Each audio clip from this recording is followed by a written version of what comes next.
Wilhelm I. Er steht für die Einigungskriege, für Bismarck und für die Reichsgründung, doch kaum jemand kennt seine Kinder. Eine Tochter, ihr Schicksal wird das tragischste ihrer Zeit. Ein Sohn, er wird Kaiser, aber nur 99 Tage. Und eine Familie, gefangen zwischen Intrigen, Krankheiten, Hoffnungen und Enttäuschungen. Dies ist die wahre Geschichte eines Königs und die Geschichte seiner Kinder.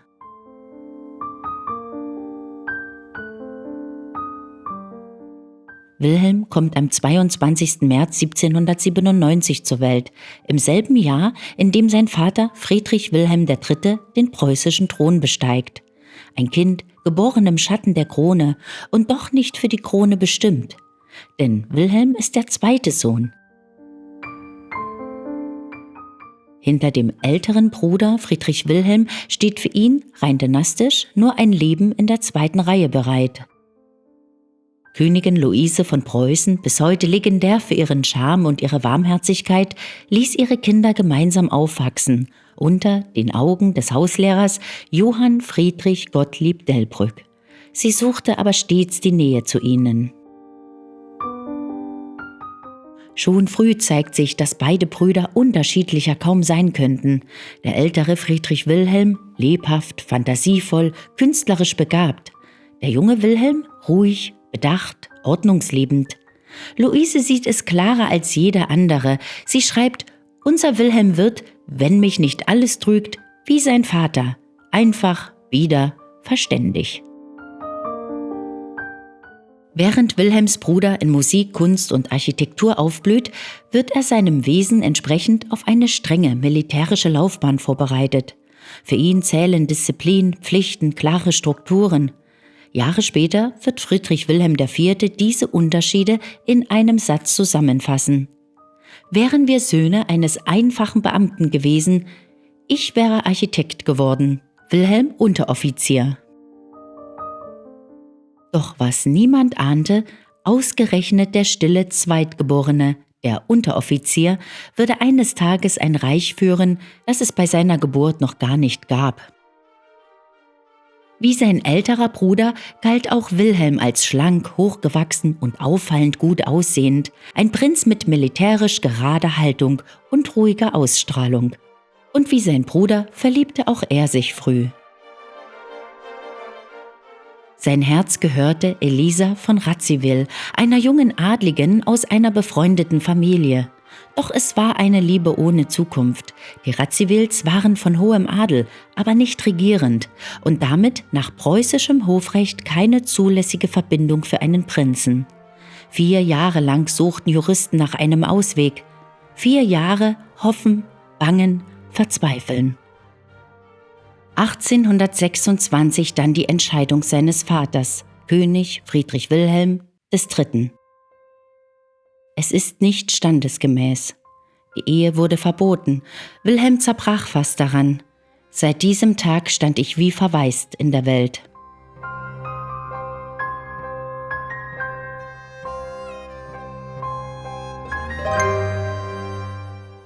Doch im preußischen Königshaus hielt niemand lange inne. Kaum war die Liebe untersagt, suchte man ihm eine neue Braut, politisch und dynastisch passend. Die Wahl fiel auf Augusta von Sachsen-Weimar-Eisenach, Tochter des regierenden Großherzogs Karl Friedrich und der russischen Großfürstin Maria Pawlowna, einer Schwester der Zaren Alexander I. und Nikolaus I. Wilhelm fügte sich, ohne Liebe, ohne Sehnsucht. Später sagte er, lieben kann man nur einmal. Augusta ist schön und klug, aber sie lässt mich kalt. Und hier kommt ein Moment, mit dem die wenigsten rechnen. Der preußische Hof, an dem Wilhelm aufwuchs, war direkt mit Sissis Familie verbunden. Denn Wilhelms älterer Bruder, der spätere König Friedrich Wilhelm IV., heiratete Elisabeth Ludovica von Bayern, eine Tochter von König Maximilian I. Joseph. Elisabeth Ludovica war somit die Schwester von Ludovica, also von Sissis Mutter. Sissis Tante wurde so Königin von Preußen. Der Hohenzollernhof, dieser strenge militärisch geprägte Ort, war also eng mit Sissis Familie verknüpft. Jahrzehnte bevor Elisabeth selbst zur Kaiserin von Österreich wurde. Doch es geht noch weiter. Auch Augustas Schwester, Marie von Sachsen-Weimar-Eisenach, heiratete in die preußische Königsfamilie ein. Sie wurde die Frau von Prinz Karl von Preußen, Wilhelms Bruder. Diese Ehen spannten ein weitreichendes Netz zwischen Preußen, Bayern und später sogar Sissis Linie. Ein Geflecht aus Dynastien, das die großen europäischen Höfe enger verband, als es die meisten heute ahnen. Doch wie sah Wilhelms eigenes Eheleben aus? Nach der Hochzeit zog das junge Paar zunächst in das neue Palais. Später, als der von Schinkel entworfene Neubau fertig war, bezogen sie Schloss Babelsberg, ein romantisches Schloss, das eigentlich wie geschaffen war für einen Neuanfang. Doch Augusta kam aus einem Hof, der von Kunst, Musik, Wissenschaft und Salonkultur geprägt war. Am preußischen Hof dagegen herrschten Paradepläne, Uniformen, Protokolle und eine Kälte, die sie nie ganz verstand. Die hochgebildete, intellektuelle Fürstentochter fühlte sich hier fremd. Sie vermisste Gespräche, literarische und philosophische Kreise. Und Wilhelm, so sehr er sich bemühte, konnte ihr das nicht geben. Immer wieder kam es zu aufflammenden Wutausbrüchen, die am Hof bald schon gefürchtet waren. Wilhelm versuchte, die Betroffenen zu beruhigen, manchmal auf seine schlichte, fast schon hilflose Art. »Das ist doch nicht so schlimm, da kommt das russische Blut durch.« Ein Satz, der amüsiert klingen sollte, aber eher zeigte, wie ratlos er selbst war. Am Hof machte es Augusta nicht beliebter. Und doch, mit den Jahren, mit den gemeinsamen Pflichten, wuchs etwas, das am Anfang keiner für möglich gehalten hätte. Eine tiefe, stille Verbundenheit. Als Augusta später schwer erkrankte, wich Wilhelm kaum von ihrer Seite. Er war aufmerksam, geduldig, liebevoll, fast rührend in seiner Sorge. Und als man ihn darauf ansprach, lächelte er nur müde und sagte einen jener Sätze. Seien Sie mal 50 Jahre verheiratet, zanken Sie sich jeden Tag und stehen Sie dann vor der Möglichkeit, dass diese Gewohnheit aufhören soll. Dann werden Sie auch traurig sein. Wilhelm I. führte ein Leben, das von klaren Abläufen bestimmt war, schlicht, streng und doch voller kleiner Eigenheiten, die ihn so menschlich wirken lassen. Jeden Morgen frühstückte er gemeinsam mit seiner Gemahlin, Königin Augusta. Und das war mehr als nur eine Mahlzeit. Es war eine politische Sitzung im Kleinformat. Augusta verlangte von ihm Berichte über die aktuelle Lage, über Bismarcks Politik, über die Stimmung im Ausland. Wilhelm notierte ihre Einwände und Gedanken auf kleinen Zetteln, seinen berühmten Frühstückszetteln, und trug sie anschließend dem Reichskanzler vor. Bis 12 Uhr arbeitete Wilhelm konzentriert. Dann kam der Moment, auf den er sich täglich freute: der Aufzug der Wache. Und genau daraus entstand eine der liebenswürdigsten Anekdoten. Seine tägliche Beobachtung des Gardeaufzugs war irgendwann so populär, dass Reiseführer ausdrücklich darauf hinwiesen. Als Bismarck eines Tages um Punkt 12 mitten in einem wichtigen Vortrag war, erhob sich Wilhelm plötzlich und sagte: »Die Wache kommt, ich muss ans Fenster. Die Leute warten auf meinen Gruß.« Nach dem zweiten Frühstück um 1 Uhr speisten Wilhelm und Augusta erst um 17 Uhr zu Mittag. Schlicht und ohne Prunk. Das war seine Welt. Klare Abläufe, vertraute Räume, keine Überraschungen. Ebenso maßvoll wie er lebte, trank er auch. Sein Lieblingsgetränk war edler Bordeaux, aber nie mehr als 1 oder 2 Gläser, höchstens 3. Danach verkorkte er die Flasche wieder, präzise, gewissenhaft, und markierte mit einem Stift den Pegelstand, damit niemand auf die Idee kam, sich heimlich zu bedienen.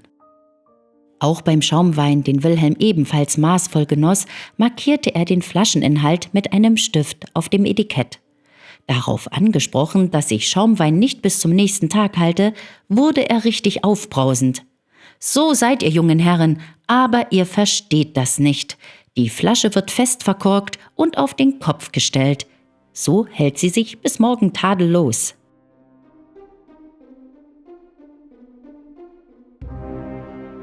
Es sind diese kleinen, fast komischen Momente, die Wilhelm I. als das zeigen, was er war. Ein pflichtbewusster König, voller liebenswerter Gewohnheiten, mit einer überraschend warmen Note. Doch hinter dem pflichtbewussten König stand ein Vater, und die Wege seiner Kinder sollten Preußen stärker prägen, als er selbst ahnte.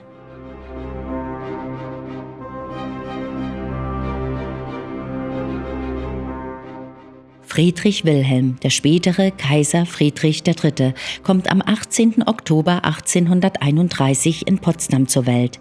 Er wächst in einem Hof auf, der von Strenge, Uniformen und militärischem Pflichtgefühl geprägt ist. Doch Friedrich ist anders. Er ist ruhig, sensibel, offen für Kunst, Geschichte und Wissenschaft. Ein Prinz, der lieber denkt als kommandiert. Sein Wesen steht im stillen Gegensatz zu seinem Vater und zu dem Preußen, das ihn formen will. Mit 20 verliebt er sich in eine Frau, die sein Leben verändern wird. Victoria von Großbritannien, die älteste Tochter von Queen Victoria. Ihre Ehe ist eine Seltenheit unter Herrscherhäusern. Sie ist eine Liebesheirat. Beide hochgebildet, beide überzeugt, dass man ein Land mit Humanität, Reformen und Bildung verändern kann. Doch gerade diese Haltung bringt sie in Konflikt mit der preußischen Macht, mit dem Militär und vor allem mit einem Mann, Bismarck.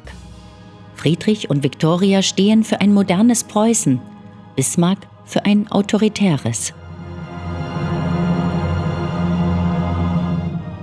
Auch in der eigenen Familie gibt es Spannungen. Der erstgeborene Sohn Wilhelm folgt dem alten preußischen Ideal, streng, herrisch, hart. Er bewundert das Militär und lehnt die liberalen Ideen seiner Eltern ab. Ein Bruch, der nie ganz heilt. Dann kommt der Wendepunkt. Friedrich ist Mitte 50, als er erste Beschwerden bekommt. Ärzte übersehen die Gefahr, Diagnosen werden verwechselt. Was niemand wahrhaben will, Friedrich hat Kehlkopfkrebs. Seine Stimme wird schwächer, dann bricht sie. Der Mann, der durch Worte überzeugen wollte, verliert genau das, seine Sprache. Als Wilhelm I. am 9. März 1888 stirbt, der Mann, der 1871 in Versailles zum ersten deutschen Kaiser ausgerufen wurde, ist Friedrich bereits schwer krank. Und doch folgt er seinem Vater auf den Thron für 99 Tage. Er arbeitet so gut er kann, schreibt Anweisungen, erträgt Schmerzen. Am 15. Juni 1888 stirbt Friedrich III. In Potsdam. Sein Sohn Wilhelm II. Folgt ihm auf den Thron. Heute gilt Friedrich III. Als der tragische Kaiser. Ein Mann, der Deutschland hätte verändern können. Ein Herrscher, dessen Ideal von einem liberalen menschlichen Kaiserreich nie Wirklichkeit wurde. Doch sein Vermächtnis lebt weiter. In den Briefen, in den Reformideen, in dem Glauben an Menschlichkeit und in der Liebe zu Victoria, die ihr Leben lang sagte, Friedrich war der beste Mensch, den sie je gekannt hat.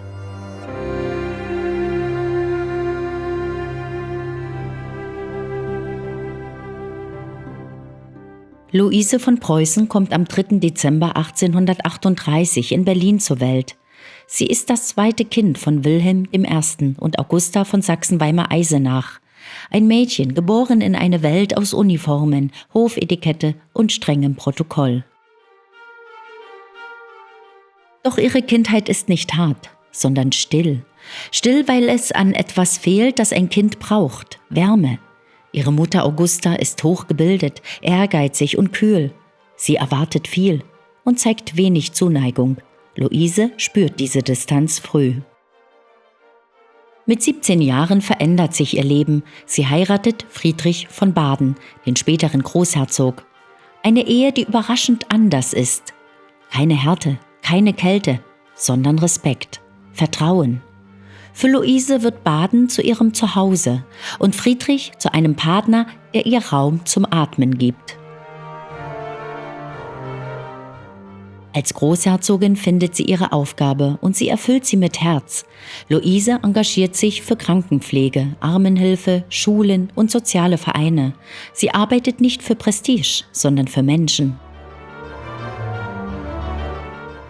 In Baden nennt man sie bald schlicht unsere Luise, eine Fürstin, die nicht abgehoben ist und die zuhört.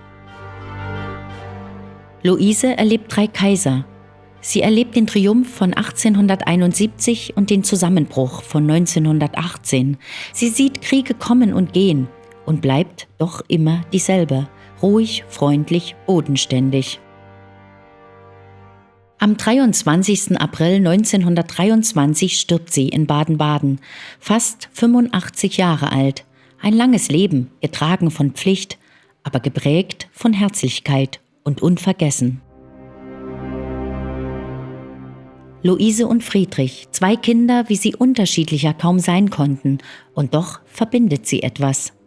Beide spiegeln Seiten ihres Vaters, Wilhelm I. wider, den ersten deutschen Kaiser. Einen Mann, der Preußen prägte. Ihre Lebenswege zeigen, wie weit die Welt der Pflichten von der Welt der Gefühle entfernt sein konnte und wie sehr selbst ein Kaiser von den Schicksalen seiner Kinder berührt wurde.